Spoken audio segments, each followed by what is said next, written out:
camarades peuple d'Afrique, peuple de Côte d'Ivoire, mes chers frères et sœurs de l'Iptako Gourma, mes chers frères du Sénégal, soyez salués en vos rangs, grade et qualité, chers camarades. Partagez cette vidéo, partagez.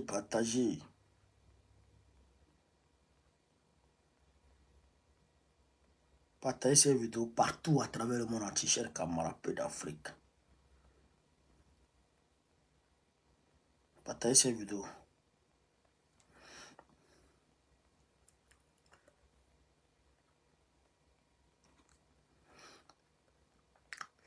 Gbagbo est sous-dessous, allez voir Gbagbo. Les gens tremblent, ça bavade. Gbagbo a fait les révélations, les lourdes révélations. Sur le Waworo. Gbagbo c'est 10. Lui, il garde pas secret. Ce que tu fais, il dit. Gbagbo c'est 10. Il garde pas secret. Il garde pas secret. Non, quand tu fais là, lui, il dit. Maintenant, il y a une confusion au niveau de Diomaye Faye. Le président Diomaye du Sénégal, là, il y a une petite confusion. On va essayer de lever l'équivoque aujourd'hui parce que on était sur Afrique Média et on en a parlé. Chers camarades peu d'Afrique, je vous invite ce samedi 13 avril 2024.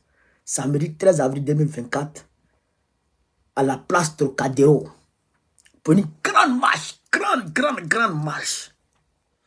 Pour une très grande marche, chers camarades peu d'Afrique, très grande marche. On marchait de place Trocadéro à l'ambassade de Côte d'Ivoire pour exiger la réinscription du nom de notre candidat sur la liste électorale. Gbagbo, c'est un 10. Nous, on a déjà commencé la campagne. Nous, on ne vous attend pas. Vous là, on ne vous attend pas. Chers camarades peu d'Afrique, on va commencer d'abord par la visite de Gbagbo et Soudoussoul. Écoutez.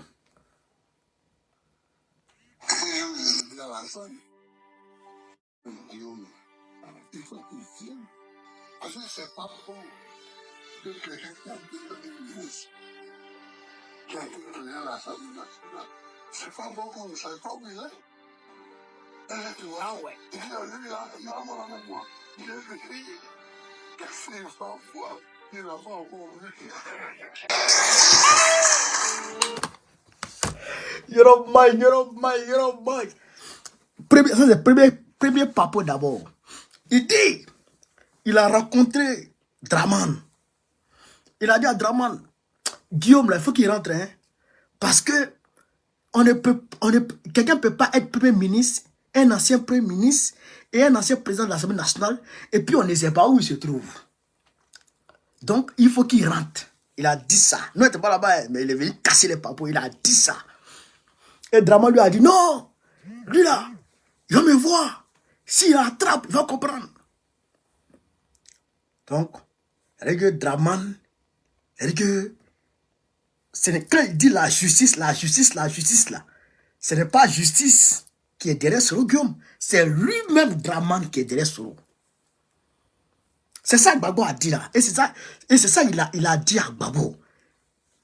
Il dit, s'il attrape, il va voir. Lui là, il va voir.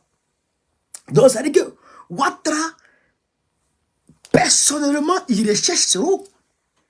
Il veut faire du mal à Soro, personnellement. Voici Papo que Gbagbo a déballé. Et puis lui, Gbagbo, il dit, mais tu vas lui faire quoi qu'il n'a pas encore vu? Tu le chasses. Tu as tenté de le tuer. À Bouaké, là, tentative d'assassinat contre Soro Guillaume à Bouaké, là. C'est Ouattara. Quand ils sont partis à Yamoussoukro, Soro devait être ministre. Ou Soro devait être premier ministre. Il commence en 2006, non? Lui, il est arrivé. Les militaires l'ont pris partout. Président. Des militaires, hein. Président. Il faut qu'on arrête Soro. Pourquoi il me pour l'arrêter pour faire quoi? Eh, mettez le cœur, mettez le cœur, mettez le cœur, mettez le cœur. Babo dit pour l'arrêter, pour faire quoi? Il dit non, le président il a pris les armes contre toi. Babo dit mais c'est contre moi il a pris les armes et c'est moi qui vous ai d'aller l'arrêter. Il dit non, mais président, alors, et ils ont tout fait pour que Babo arrête Soro Gueye. C'est-à-dire que Aujourd'hui, je vois certains officiers. c'est-à-dire que c'est une discussion tendue qu'il a eue avec Soro Gueye, qu'il a eue avec ses militaires, puisqu'il est parti en retard au côté des ministres. Une discussion tendue, c'est-à-dire que les gens là voulaient le prendre forcé. Mais c'est de qui il s'agit? Qui voulait arrêter Soro Gueye à ce temps? Donc, aujourd'hui, quand lui regarde certains officiels qui font semblant d'aimer, qui font comme s'ils aiment Ouattara, qu'ils aiment Soro, qu'ils aiment ceci, ils aiment cela, lui, ça lui fait rire. Parce qu'en réalité, ces personnes-là voulaient la mort de Soro Gueye, voulaient faire des arrestations par-ci, par-là. Non, lui, Gbagbo, lui n'aime pas les arrestations. Mais aujourd'hui, là, ces officiels-là, c'est qui? Ces officiels dont il parle, là, qui voulaient arrêter Soro, qui voulaient faire des arrestations dans l'autre camp de Ouattara, c'est qui? Mais c'est Mangou, Philippe Mangou. C'est Philippe Mangou. C'est Apalo. Lui qui est la gendarmerie là. C'est Apalo. C'est Vagondo, Diomaye Vagondo. Oui, il faut qu'on se le dise. C'est eux qui étaient, et plusieurs, qui étaient avec Babo et qui ont basculé dans le cas de Ouattara. C'est eux qui voulaient arrêter Soro Gueye. Oui, et c'est eux-mêmes. Et on a le droit de dire qu'eux là, ils y sont pour quelque chose dans l'attentat de Soro Gueye. L'attentat contre Soro Gueye à Bouaké là, ils y sont pour quelque chose. Parce que quand Babo a nommé Soro Gueye net Premier ministre, Soro Gueye est parti à Bouaké. Dans son avion, où il descendait à Bouaké, là, c'est là, ils sont partis là. Ils ont lancé RPG sur lui dans son avion à Bouaké là-bas. Donc, les Waworo là, qui voulaient l'arrêter là, qui voulaient que Babo donne l'ordre pour qu'il les arrête là, c'est les mêmes là qui sont allés là-bas. Donc, aujourd'hui là, les officiers qui sont dans les Mangous là, ils sont dedans. Ils sont dedans. Chez Kamara Pédam, ils sont dedans. Vous comprenez ça? Vous comprenez ça? Les Mangous là sont dedans. Donc, voilà les papos que Babo a cassé aujourd'hui et qui fait peur aux gens. Mais il a reçu sous tout soul. C'est-à-dire qu'aujourd'hui, Babo a montré, c'est-à-dire que Babo s'est exprimé dans toute sa grandeur d'esprit. C'est-à-dire que dans tout son humanisme, c'est-à-dire que dans toute sa splendeur en tant qu'homme de paix, en tant qu'homme de réconciliation, en tant que cher camarade d'Afrique, en tant qu'un Ivoirien et un Africain vrai qui aime ses frères et sœurs. Voilà, Babo c'est un 10. C'est pourquoi je vous dis, le samedi 13, tout le monde à la place de Trocadéro pour marcher, pour que son nom soit réinscrit sur la liste électorale. C'est de ça qu'il s'agit. C'est camarade d'Afrique. Vous avez compris, non? Voilà. Quand on a dit ça, on va aller décortiquer ici. On va aller décortiquer ici les propos de Diomaye Faye, Bachir Diomaye Faye, par rapport à l'AES, par rapport à la France. On dit, les gens m'appellent. Bah, on connaît. Bachir Diomaye Faye dit, il va travailler à ce que la CEDEAO, l'AES revienne de la CEDEAO. Les gens m'appellent, ils disent, mais Bachirou là, est-ce qu'il est vrai? Est-ce qu'il est comme si? Mais, cher camarade d'Afrique, Bachirou était en campagne et il a tenu ce discours. Il faut qu'on fasse la part des choses. Hein. Il n'était pas encore président quand il a tenu ce discours. Il était en campagne. Il était en campagne. Et il a dit, quand il a pris le pouvoir, le discours qu'il a tenu par rapport à la CEDEAO là, il a dit, il va travailler à ce que la CEDEAO là soit refondée. Vous comprenez ça? Vous comprenez ça? Il dit la CEDEAO là, pour que la CEDEAO soit refondée. Vous comprenez? Mais, oh non. Mais j'ai posé une question sur Afrique Média aujourd'hui. Et on m'a dit vraiment, bon, tu es un génie. Quelqu'un qui vient d'un village. Il vient d'un village. Et les villageois là, comme ce que Draman Ouattara s'apprête à faire, j'ai appris qu'ils veulent légaliser les gens là, les Waworo là. Ils veulent légaliser leur affaire là-bas. Garçon, mari, garçon, femme, mari, femme. Ils veulent légaliser en Côte d'Ivoire. J'ai appris que le ministre des Affaires étrangères de la France s'en va en Côte d'Ivoire pour ça. Garçon, mari, garçon, femme, mari, femme. C'est ça, il va y avoir. Mais tu apprendras. Donc, qu'est-ce qui se passe? Toi, tu arrives dans un village où garçon, mari, garçon, femme, mari, femme. Bon, toi, tu dis que tu veux refonder ce village. Tu n'aimes pas ce comportement-là dans ce village. Toi, tu veux changer les choses. Mais, tu arrives dans ce village. Tu essaies de changer les choses. Et tu n'arrives pas à changer les choses. Qu'est-ce que tu vas faire? Puisque toi, tu ne veux pas ce qui se passe et tu ne veux pas faire ça. Qu'est-ce que tu vas faire? Tu vas quitter le village. C'est pas ça. C'est-à-dire qu'il y a deux cas. Soit tu quittes le village, ou tu acceptes de te marier à un garçon. Ou tu acceptes leur comportement, ou tu quittes leur village. Les Bachir Diomaye Faye là, Sonko là, il dit qu'il ne veut pas du franc CFA. Ça fait 1. Ce que je vous dis là, il ne veut pas du franc CFA, ça fait 1. Il ne veut pas, il dit qu'il ne veut pas du franc CFA. Il veut rompre. Il dit, non, il ne veut pas rompre. Il veut revoir tous les accords avec les partenaires internationaux. Alors que la France est premier en termes de première puissance commerciale avec le Sénégal. Vous comprenez ça? Donc, il dit qu'il va revoir tout. Vous avez compris? Donc, apprenons d'abord le cas de la CEDEAO. Il dit qu'il veut quitter le franc CFA. Alors que les pays de la CEDEAO là, ils voulaient quitter le franc CFA et puis Macron a dit non. Et tous sont restés dans leur monnaie, là, dans le franc CFA. Là. Donc si Bachir Diomaye Faye ne veut pas rester dans le franc CFA et il ne veut pas que la CEDEAO soit dirigée par la France, qu'est-ce qu'il va faire? Il ne veut pas rester dans le franc CFA alors que la CEDEAO veut rester dans le franc CFA.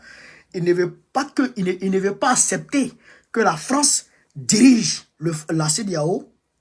Donc qu'est-ce qu'il va faire?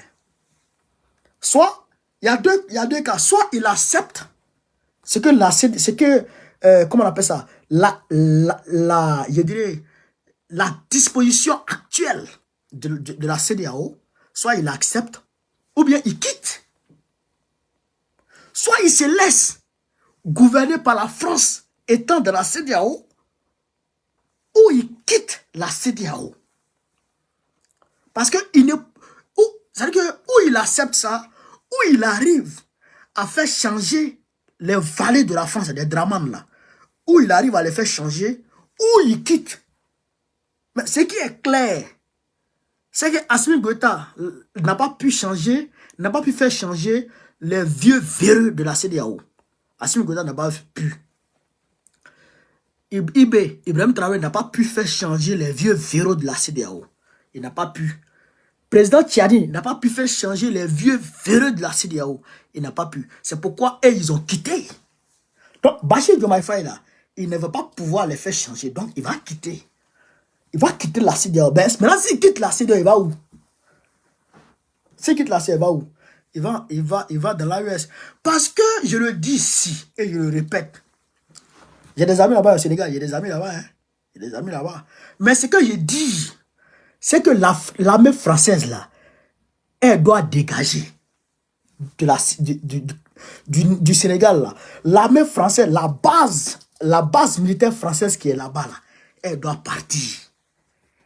Voilà, ça, c'est-à-dire que ça, c'est-à-dire que ça, déjà, ça doit être c'est-à-dire que ça doit être un préalable.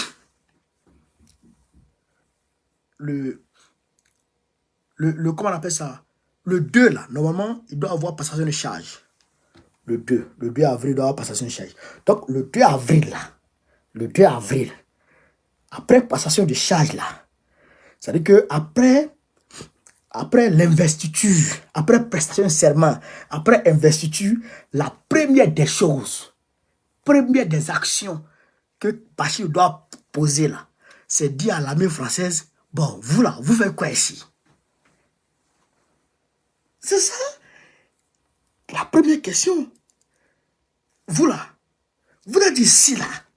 Qu'est-ce que vous faites ici? Parce que ceux qui sont en Côte d'Ivoire là, eh bien, ils sont à Port-Boué. Port-Boué, de façon, maïs pousse là-bas. Oh, si tu as planté maïs à Port-Boué, de façon, ça pousse. On peut faire marcher les maïs là-bas. On peut faire les maïs là-bas. Donc, eux là-bas au Sénégal, là, ils doivent poser la question. Bon, vous faites quoi chez nous ici? Donc, déjà, l'armée française doit dégager. Ça veut, deuxièmement, le franc CFA doit dégager. La BCAO, il doit ramasser ça pour mettre dans... Il doit ramasser ça pour mettre dans le sac, pour appeler Draman, viens tirer ça, va chez toi. Viens tirer la CDAO, va chez toi. La BCAO, va ça. Ils vont quitter la CDAO, la BCAO. Donc, à partir du moment où ils quittent la BCAO, lui et moi, où ils chassent l'armée française, bon, est-ce qu'il peut rester dans la CDAO encore? Non, il ne peut pas rester dedans. Et donc, ça, il faut qu'on le dise. Il faut qu'on le dise. Si Bachirou veut toujours bénéficier du soutien du peuple africain et du peuple sénégalais, c'est-à-dire qu'il doit écouter et il doit suivre la ligne qui a été tracée. On ne veut plus de base militaire chez nous. C'est une réalité. On ne veut plus de base militaire étrangère chez nous. On ne veut plus du franc CFA. Et donc, attention. Attention. Le franc CFA là, la position du Sénégal dans le franc CFA est non seulement historique, mais est très pesante dans le PIB de la CEDEAO. Parce que non seulement le siège social de la CEDEAO, de la BCAO se trouve à Dakar, mais le Sénégal a 20% dans les avoirs de l'UEMOA et de la BCAO. Donc si le Sénégal se fâche, c'est fini. Camarades, pompez le cœur, pompez le cœur, pompez le cœur. Vous comprenez ça? Donc si le Sénégal se fâche, barabana. Barabana. Vous comprenez?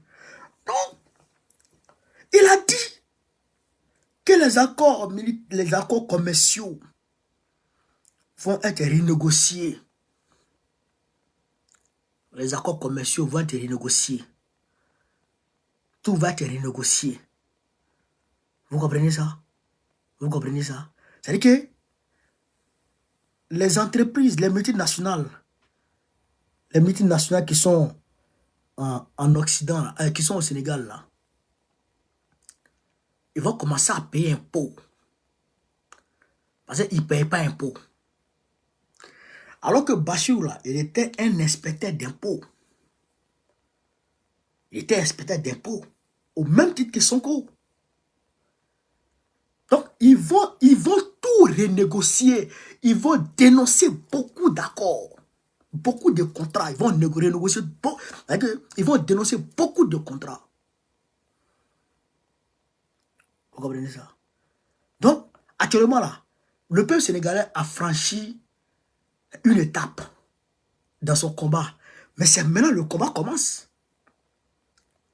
C'est-à-dire que c'est maintenant le réel combat commence. Vous avez vu, non? C'est comme quand le président Tchani a pris le pouvoir au Niger. On a dit on a gagné le combat. Bassem est tombé, on a jubilé. C'est pas ça. Mais après, on a vu le combat qu'on a mené pouvait reculer l'armée française. Et aujourd'hui, le combat reprend, pouvait reculer l'armée américaine. Eh bien, c'est la même chose qui va commencer au Sénégal. Parce que les gens, là, ils ne vont pas accepter des partis comme ça. Ils ne vont pas accepter des partis facilement. Donc, il va falloir que nous tous, on se mobilise. Il va falloir que nous tous, on se mobilise. Mais les gisements pétroliers et gaziers du Sénégal, les gens, ils exploitent ça. Le PIB a 2 chiffres. La croissance économique au Sénégal a atteint 2 chiffres. Comment on appelle ça? Le Sénégal devient un pays développé. Les infrastructures, ici et là. Mais ça, c'est la poudre aux yeux. Ça, c'est la poudre de prêle-pépin. Parce que, regardez, quand on dit PIB, le PIB, là, hein, c'est le produit intérieur brut. C'est que la richesse que le pays produit. Mais quand on dit la richesse que le pays produit, là, ce n'est pas la richesse que les nationaux produisent. Ce n'est pas la richesse que le Sénégalais produit. C'est y compris la richesse que les pays, que les multinationales produisent. Vous comprenez ça? C'est-à-dire qu'eux, ils viennent avec leurs entreprises, ils viennent pomper les richesses et ils disent que le Sénégal fait des croissances économiques. Mais le Sénégalais qui est à la maison là, le Sénégalais qui est à, comment on appelle ça, qui est à Keur-Massa là, ou je dirais à Ziguinchor. Le Sénégalais qui est à Ziguinchor là, bon, lui il gagne quoi dans l'exploitation pétrolière de Shell? Lui il gagne quoi dans l'exploitation pétrolière de Total? Lui il gagne quoi dedans? Voilà la question. Lui là, lui il gagne quoi dans l'exploitation du gaz du Sénégal? Lui il gagne quoi dedans? Lui il gagne rien. Au contraire, si la pêche faisait partie, c'est-à-dire que si la pêche était, si le Sénégal, les Sénégalais, et que les activités de la pêche, je dirais, la pêche était confiée aux Sénégalais, et que les Sénégalais travaillaient dans la pêche, et que la pêche là participait à la croissance économique du Sénégal, on pourrait dire, ah, ça touche un peu. L'agriculture là, si ça participait à la croissance économique du Sénégal, on pourrait dire ça va un peu.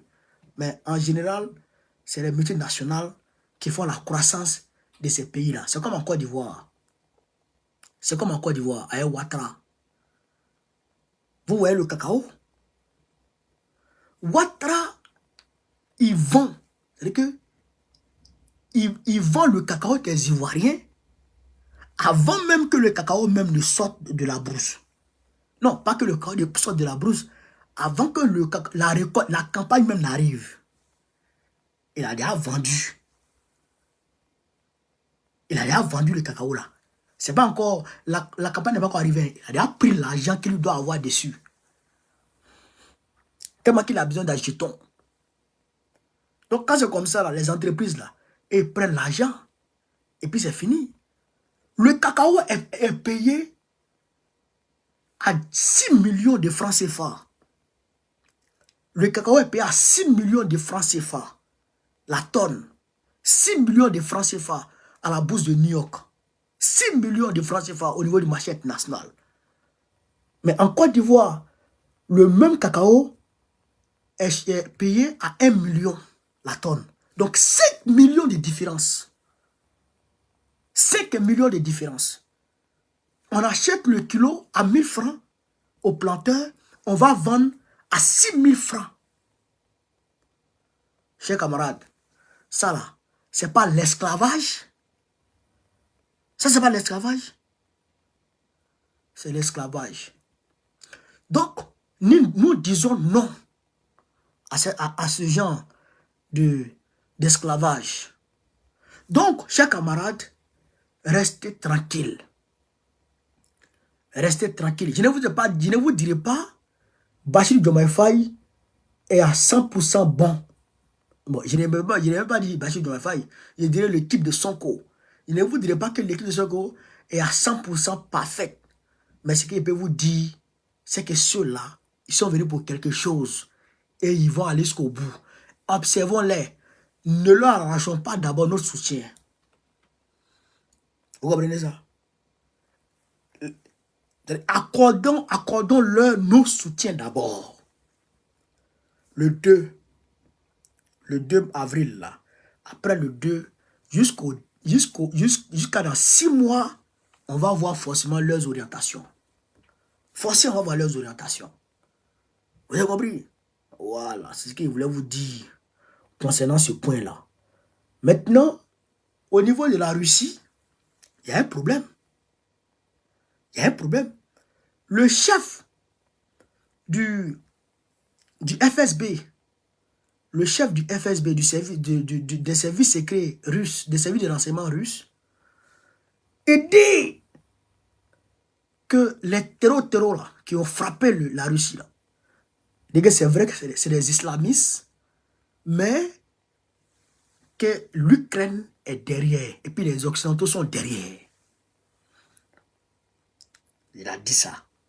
Sergei Lavrov a dit la même chose. Mais je ne vous ai pas dit ici que les enquêtes vont révéler le nom des gens. Hein?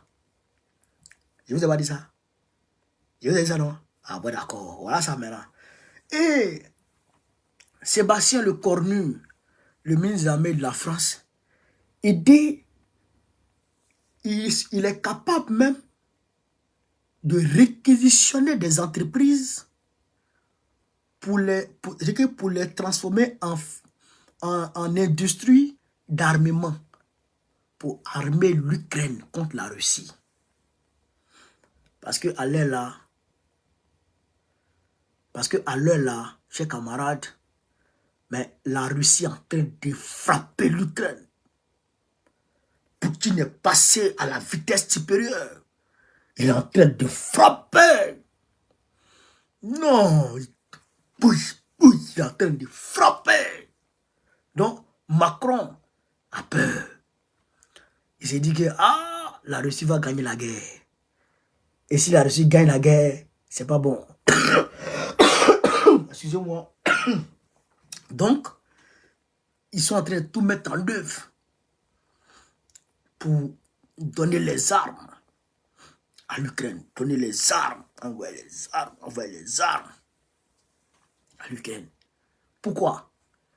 Pour gagner la guerre contre la Russie. C'est ça que Babo dit. Il dit, mais qui peut penser que l'Ukraine peut gagner la Russie? Qui peut penser que l'Ukraine peut gagner la Russie? Qui peut penser? Il faut être fou pour penser que l'Ukraine peut gagner la Russie. Et d'ailleurs, aujourd'hui, là, si tu vois que Macron est déchaîné dans son soutien à la Russie, quand il émet l'éventualité d'envoyer des troupes au sol, mais c'est parce que les États-Unis sont en train de tourner le dos. Il y a 6 milliards de prêts, proposition de 6 milliards de prêts qui sont déposés sur la table au Congrès américain pour financer la guerre en Ukraine. Ils n'ont pas encore validé. Le Congrès dit non, ça ne passe pas. Mais les Américains vont rentrer. Eux, ils ont élection en novembre prochain. Les Américains, là, eux, ils ont élection en novembre prochain. Donc, ils savent que la guerre, là, c'est un coup. Ils savent qu'il y a les Américains, là, qui ne veulent pas entendre parler de guerre. Ça, c'est une réalité. Vous avez vu, actuellement, là, entre Joe Biden et Netanyahou même est parti aux États-Unis récemment. Il allait voir ses lobbies pour qu'il fasse pression sur Joe Biden. Pourquoi? Parce que aujourd'hui, les Américains demandent un cessez-le-feu à Gaza. Pourquoi ils demandent un cessez-le-feu? Mais parce que leur électorat là, les Américains, leur électorat là, c'est les minorités, je dirais les démocrates là. Leur électorat, c'est les Noirs, les Arabes, les Mexicains, les minorités là. c'est leur électorat qui est là d'abord. En plus de ça, les blancs qu'ils arrivent à avoir avec eux, les démocrates. Il se trouve que près de 2 millions d'électeurs sont en train de tourner le dos aux démocrates à cause de ce qui se passe à Gaza.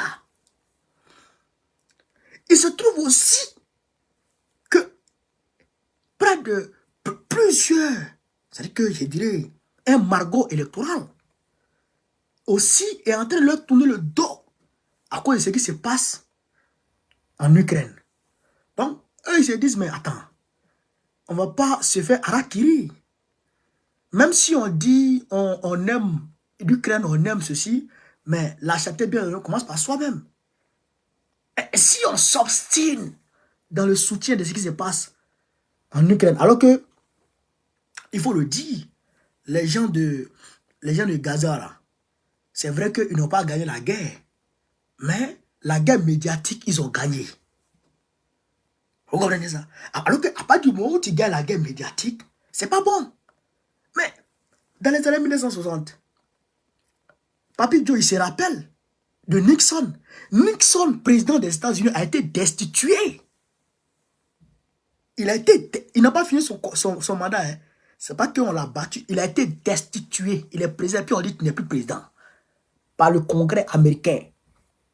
À cause de quoi? À cause de la guerre du Vietnam. À cause de la guerre du Vietnam. Donc, Papy Joe comprend que sa réélection dépendra de ce qui se passera à Gaza et en Ukraine. Donc, eux là, ils sont en train de tourner le dos. Maintenant, comme Macron, lui, il n'a plus d'élection à faire. En 2027, lui, il s'en va. Donc, lui, il est en train de faire tout ce qui est mauvais.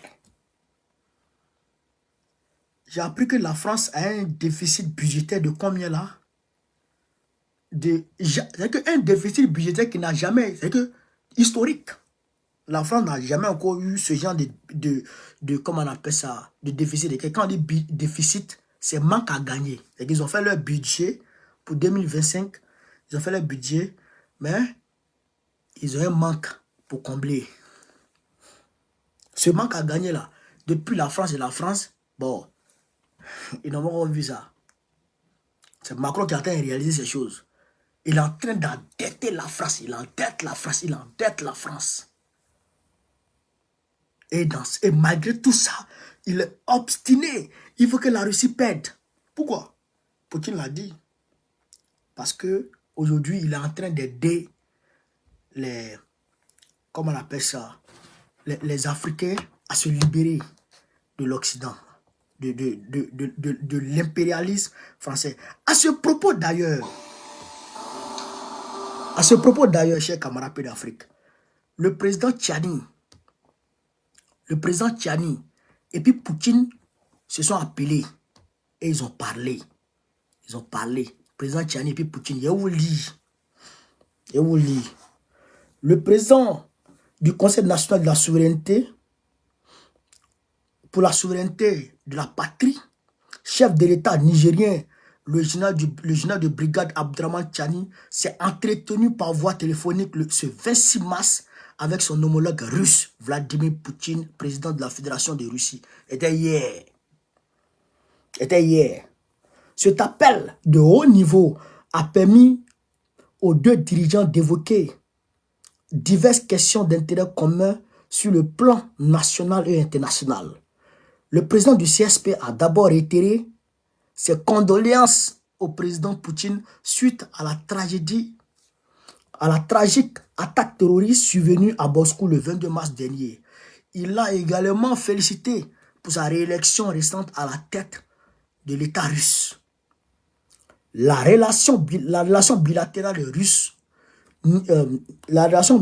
Niger-Russie, marquée ces derniers temps par le soutien apporté par la Russie à Niamey dans sa quête de souveraineté nationale, a bien entendu été abordée.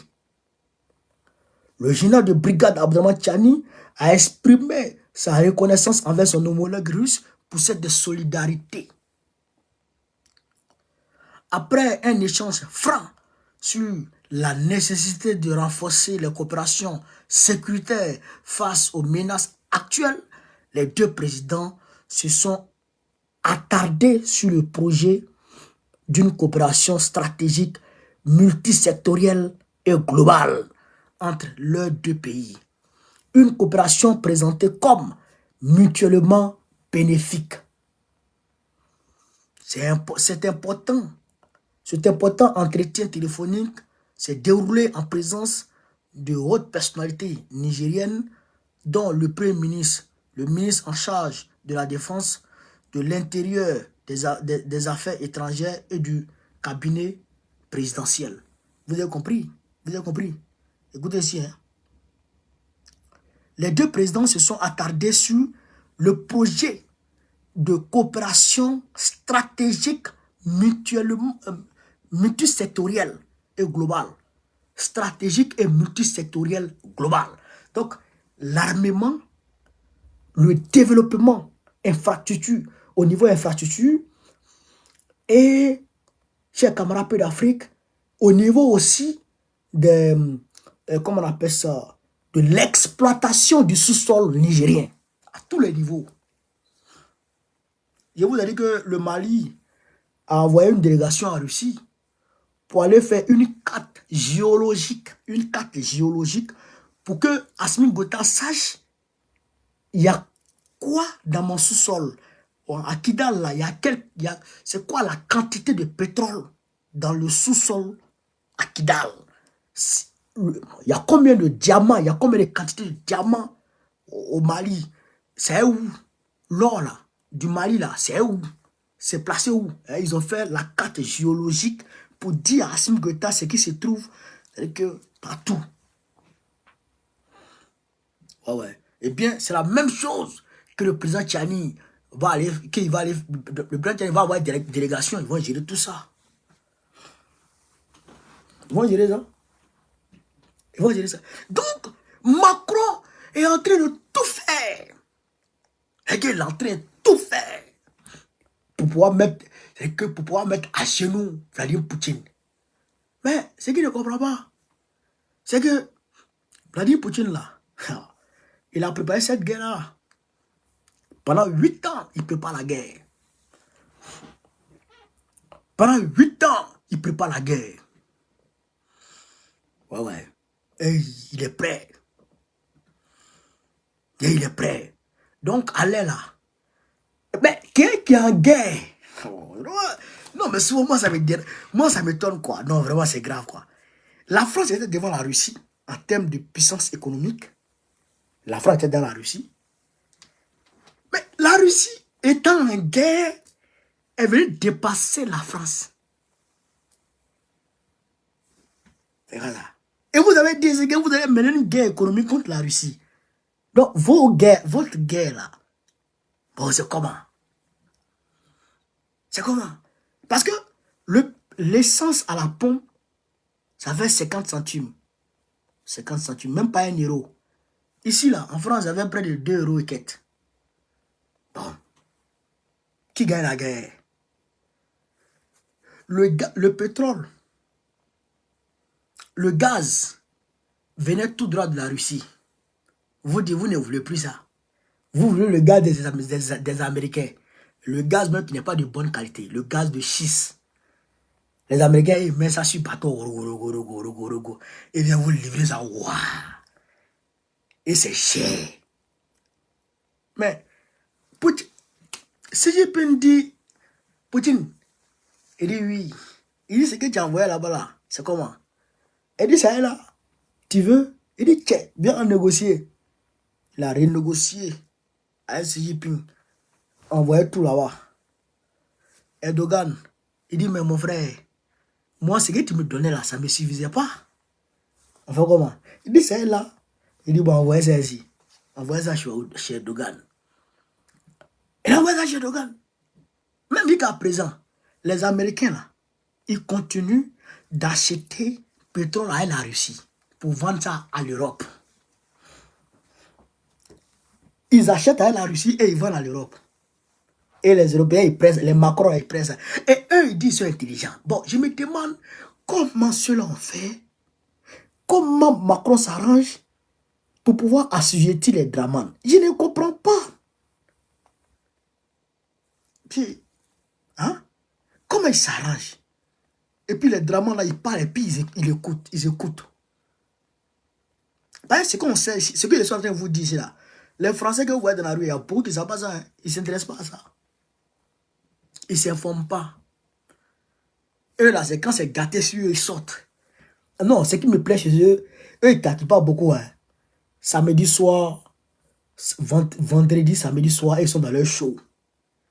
Voilà, ils n'ont qu'à voir leur chuton pour aller chauffer. Voilà, ils n'ont qu'à manger, ils n'ont qu'à jouer, ils n'ont qu'à s'amuser. Voilà, eux là, c'est le moment. Mais quand ça manque là, quand ça manque, quand ils voient que ça ne va pas là, et ils s'en vont dans la rue. Et tant qu'ils n'ont pas gagné de cause, ils ne veulent pas. C'est ce qui me plaît chez eux. Mais pour dire qu'ils vont s'informer en amont, c'est faux. Ce que je suis en train de vous dire, c'est qu'il y a beaucoup d'entre eux qui ne savent pas ça. C'est pourquoi ils votent Macron. Vous comprenez ça? Est-ce que vous savez qu'à présent, l'Ukraine continue d'acheter gaz à la Russie? L'Ukraine continue d'acheter gaz de la Russie. C'est moi qui vous dis ça. Mais Macron renonce. Et le gaz qui venait en Europe là, c'était Nord Stream 1 et 2. Nord Stream 1 et 2. Ils sont allés casser Nord Stream 1 et 2. Pour ne plus que le gaz passe par là en Allemagne. Bon, Olaf Scholz, lui aussi, il est content. Bon, il achète le gaz avec les Américains. Cher, mauvaise qualité. Et après, c'est les mêmes qui vont dire il y a un changement climatique. Mais vous partez prendre le gaz qui est cher, qui est de mauvaise qualité pour venir consommer ça, pour pourrir l'atmosphère. Et vous nous dites encore que c'est gâté. Alors que pour Poutine là, mais c'est clean. C'est clean. Je ne comprends pas. Mais comment les gens peuvent être bêtes comme ça? Et ils s'obstinent dans la guerre. Oh, on va envoyer les gens. On va donner des milliards. On va donner des milliards. Les milliards d'aide à l'Ukraine. Les milliards d'aide à l'Ukraine. Ils ne vont jamais dire on va négocier pour la paix. Macron, dans sa tête, il faut que Poutine tombe. Et il faut que la Russie soit à genoux pour qu'elle se concentre sur elle-même pour oublier le monde extérieur comme cela s'était fait après la guerre froide. C'est ce qu'il veut créer. Vous comprenez, non? C'est pourquoi on envoie les terreaux pour les attaquer. Vous comprenez, non? Pour les mettre à genoux, pour qu'ils s'occupent que de leurs problèmes internes, qu'ils oublient le monde extérieur. Mais il faut dire que Khrouchtchev n'est pas Poutine. Il faut dire que Alcine n'est pas Poutine. Il faut dire que Gorbatchev n'est pas Poutine. Il faut dire que, frère, Poutine là, c'est un vrai patriote. Poutine, il est comme Staline. Depuis Staline jusqu'à Alcine, il n'y a pas encore eu patriote comme Poutine. Ouais. Donc, lui là, c'est un 10. Donc, tu ne peux pas. Les Ouarawara que les Américains ont mis à genoux là. Les présidents Ouarawara que les Américains ont mis à genoux là. Mais ils ne peuvent pas. Ils ne peuvent pas dire Poutine. Poutine, c'est un chef. Vous comprenez ça? Donc, Macron est en train de s'emmerder tout seul. Il est en train de s'emmerder tout seul. Et il ne pourra pas. Ce n'est pas méchant de le dire, mais c'est en connaissance de cause qu'on le dit. Tu ne pourras pas. Tu ne pourras pas. Voilà. Donc, Poutine, il est en train d'avancer en Ukraine. Il est en train de mêler. Il est en train de mêler tout. Et les Ukrainiens, c'est eux qui meurent. Et il est en train de continuer la guerre. Et il va gagner. À coup sûr, il va gagner. Mais il le fait de façon intelligente pour ne pas que l'Ukraine gagne la guerre médiatique. Parce que quand quelqu'un gagne la guerre médiatique, c'est problème. Pour que lui veut gagner les deux côtés. Vous comprenez, non? Parce que tu es aimé comment? Tu es aimé comment? Si on te voit en train de tuer les gens comme comment il s'appelle, Netanyahou est en train de le faire à Gaza, là, personne ne peut t'aimer. Personne. Vous comprenez ça? Personne ne peut t'aimer. Netanyahou, les gens sont pressés pour qu'ils dégagent et ils attendent leur élection et ils vont les dégager. Lui-même, il ne peut pas gagner. Il n'a même plus 20% dans l'électorat comment on appelle ça, de l'Israël. Il n'a même plus 20%. Même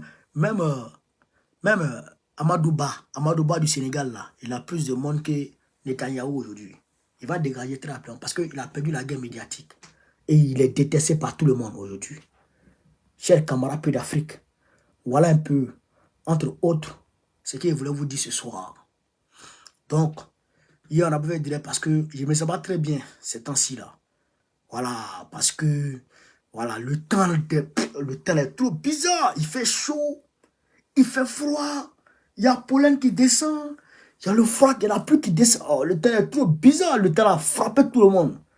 Quand tu vas à la mosquée, c'est le partout, tout le monde est malade. Comprenez ça? Donc c'est le gars avec eux, je m'assente un peu, mais je suis là. Je suis là. Et n'oubliez pas le 13 avril. Le 13 avril, on va montrer au monde que Gbagbo Laurent est aimé par les panafricains et les Africains. Que Gbagbo Laurent est le chouchou des Ivoiriens. Que Gbagbo Laurent est le chouchou des panafricains. On va démontrer ça au monde entier le samedi 13. Je vous appelle à vous mobiliser comme un seul homme. Faites passer le message. Que chacun fasse passer le message à au moins 5 personnes. Les 5 personnes, vous faites passer le message à 5 personnes et ainsi de suite. Tout le monde place Trocadéro à partir de 13h00. Vous avez compris? Vous avez compris? Sur ce, vive l'Afrique libre. Vive le panafricanisme. Vive tous les présidents panafricains. Gbagbo, président de la République Côte d'Ivoire en 2025. Inch'Allah. Merci les gars. On est ensemble.